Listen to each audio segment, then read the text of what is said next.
Hello, today I have brought to you a poem, Keeping Quiet by Pablo Neruda. I have taken this poem from the book Flamingo, which is a textbook for class 12th, core course CBSE.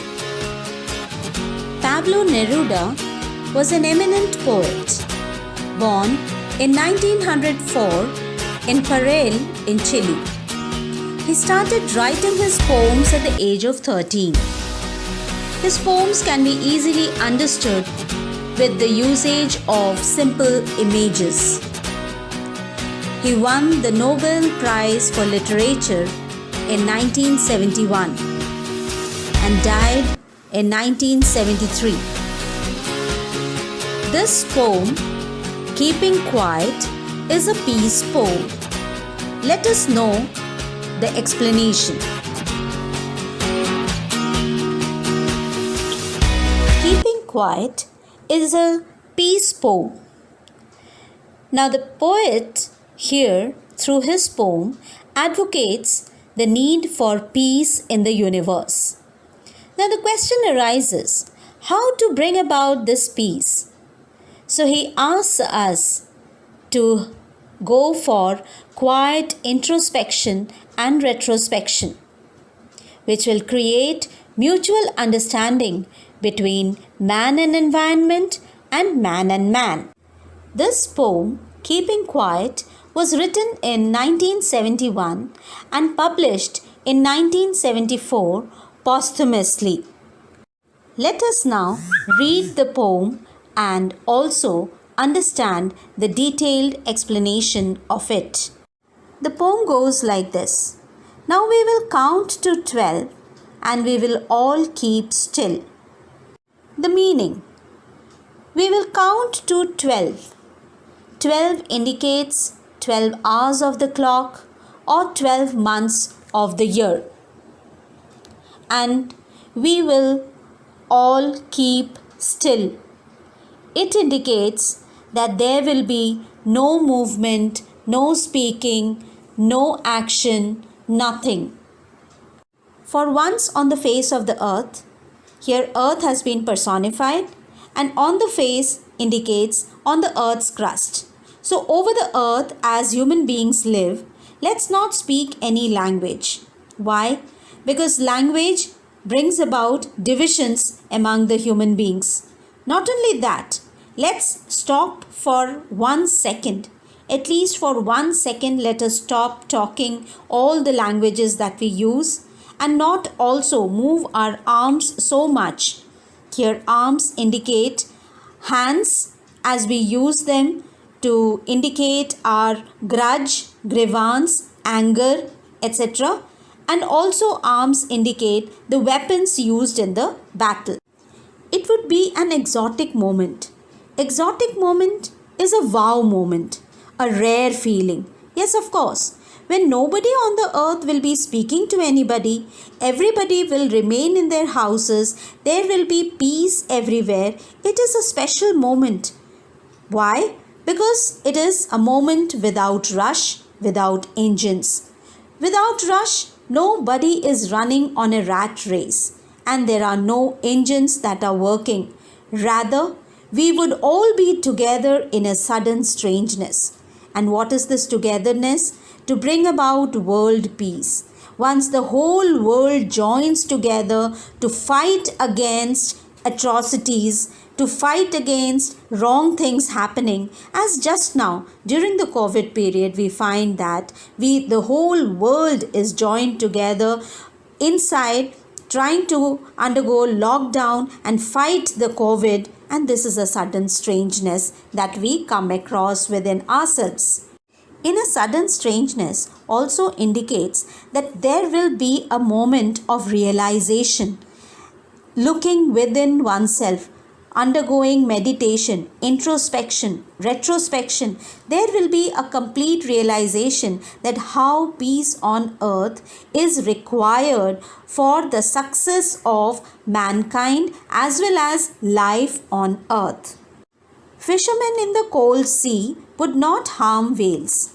Here it indicates that when the whole world will be in a meditative condition? How can the fishermen go to the cold sea? And therefore, the whales will not be harmed. Neither there will be an exploitation in the environment. And the man gathering salt would look at his hurt hands. And the man who is gathering salt, because he is a daily wagered laborer, hardly has time to take care of his hurt hands. Today, there will be time for him, and he will be able to think for his hands, repair his hands, and look after his own health. Here, through these lines, the poet tries to bring about an idea that in this rat race of life, man has forgotten how to live for himself, how to love oneself, and how to also live in harmony and companionship with the nature and environment. Those who prepare green wars indicate war with environment, war with gas, war with fire, that is the nuclear war, and the different wars that are fought with fire. Finally, victory with no survivors. There will be a moment that after these hazardous, dangerous warfares, will there be any life left on earth to enjoy the victory of the victors? Would put on clean clothes and walk about with their brothers in shade doing nothing. The poet indicates that instead, let us wear clean clothes. Here with clean clothes he indicates clothes deprived of the bloodshots. Let us wear clean clothes, pure clothes of purity, of cleanliness, of our nice, pure heart, and walk hand in hand with all our brothers and sisters in shade doing nothing. In shade doing nothing is nothing but the poet advocates that let us simply walk forward peacefully, a peace march, and advocate peace on earth, an immediate requirement to bring about prosperity and safety of life on earth. What I want should not be confused with total inactivity. The poet here clearly gives an indication that his words should not be confused with total inactivity. He is not asking us to stop all our daily work. Life is what it is about. Let the life go on how it comes. Let us take it as it comes in its strides. I want no truck with death. The poet makes it very clear that he doesn't want wars and mass killing. He says, if we were not so single-minded about keeping our lives moving, he asks us, why are we so selfish of always wanting to keep our lives moving? And why don't we think about others and for once could do nothing?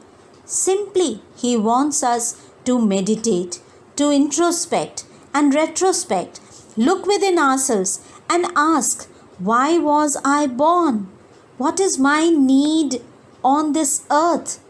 Perhaps a huge silence might interrupt this sadness. And so he says that probably this meditation will bring about a realization, and we will be really sad that why were we so selfish, of never understanding ourselves and of threatening ourselves with death.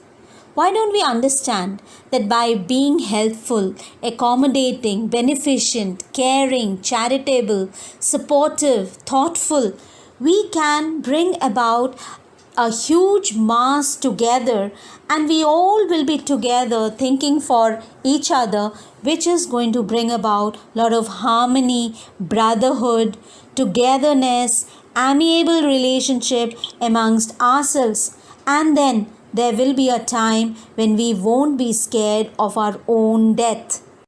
Perhaps the earth can teach us. Here the earth has been personified as a teacher who teaches us the opportunity. How? As when everything seems dead, when the earth seems to be dead, without life, without activity, no fruits, no flowers, for example, the winter season, and later proves to be alive. But as soon as the spring arrives, the earth becomes fully bright and beautiful, richly laden with new leaves, new flowers, new fruits, colorful. The earth becomes lively with the chirpings of the bird and beauty of the flowers. So, this is how the earth teaches us to be waiting for the right opportunity to do the right thing. Again, the poet concludes the lines saying, "Now I'll count up to 12 and you keep quiet and I will go." Again, he repeats the same lines as he started the poem with, saying that I have described you why we should be counting up to 12 and in this moment what one should be doing. So once I have explained you, I request you all to keep quiet and I will go to another place to teach the same thing to another set of people. I have explained you. I hope you have understood, and I want you all to introspect and find out what is the work that you have been assigned by God on earth, and are you doing that? If not, then do it. Make your life fruitful and worthy and appreciable so that you live even after you are dead and gone. Dear students, through this poem, Pablo Neruda has tried to advocate for world peace, which is the need of the hour. We find many countries at war with each other. If not really in war with weapons, there are countries in war of words. There are countries, those who are in war of ego and conflicts, and he advocates all these things to stop immediately and bring about world peace. For that, we need to think, we need to love each other, we need to hold hands of everybody and bring about world peace. Hope you have understood the explanation of the lesson. If you have liked it and enjoyed it, please give a like and share it amongst your friends and family and live a happy life. Stay home, stay safe.